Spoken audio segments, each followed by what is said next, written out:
ఈ రోజు మీరు బెంగళూరు వెళ్ళాలి అని అంటే గనక మీరు చూడండి, శంషాబాద్ ఎయిర్పోర్ట్ దాటిన తర్వాత మీకు నేషనల్ హైవే అనేది స్టార్ట్ అయిపోతుంది. అంటే టోల్ ప్లాజా అనేది వచ్చేస్తుంది.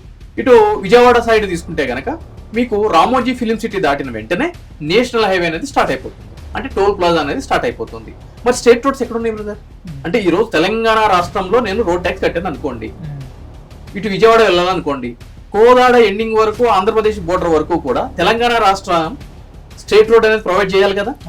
ఉందా స్టేట్ రోడ్డు? లేదు. నేషనల్ హైవే స్టార్ట్ అయిపోతుంది. అంటే మీరు ఏం చేస్తున్నారు? టోల్ ట్యాక్స్ అనేది తప్పనిసరిగా మీరు పే చేయాల్సిన పరిస్థితి ఉంటుంది. నేనేమంటాను అని అంటే కనుక ఈ రోజు మెరుగైన రవాణా వ్యవస్థ గురించి మీరు నేషనల్ హైవే మీద ప్రయాణిస్తే దానికి సంబంధించి మీరు ట్యాక్స్ కట్టుకోవచ్చు. నేనేమంటాను అని అంటే కనుక మెరుగైన రవాణా వ్యవస్థ కావాల్సిన వాళ్ళు ఎక్కుతారు, కానీ కంపెల్షన్ చేయకూడదు కదా, బలవంతం పెట్టకూడదు కదా. ఈ రోజు మీరు విజయవాడ నుంచి వస్తున్నారు అనుకోండి, రామోజీ ఫిలిం సిటీ దాటిన తర్వాత మనం బంజారా హిల్స్ జూబ్లీ హిల్స్ రావాలి అని అంటే గనక మనం వేగంగా రావాలి అనుకుంటే ఔటర్ రింగ్ రోడ్ ఎక్కుతాం, రైట్? అది మన యొక్క ప్రివిలేజ్. దానికి అనుగుణంగా మనం ఏం చేస్తాం?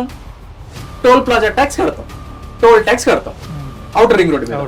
వద్దు అనుకున్నాం అనుకోండి, లోకల్లో నుంచి వస్తాం, కంపెల్షన్ లేదు కదా, టోల్ ట్యాక్స్ కట్టాల్సిన అవసరం లేదు. ఎందుకు అవసరం లేదు?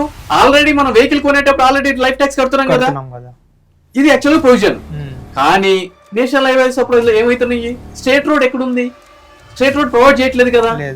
అంటే ఏంటి? పబ్లిక్ ని అబ్సల్యూట్లీ ప్రభుత్వాలు మోసగిస్తున్నాయి.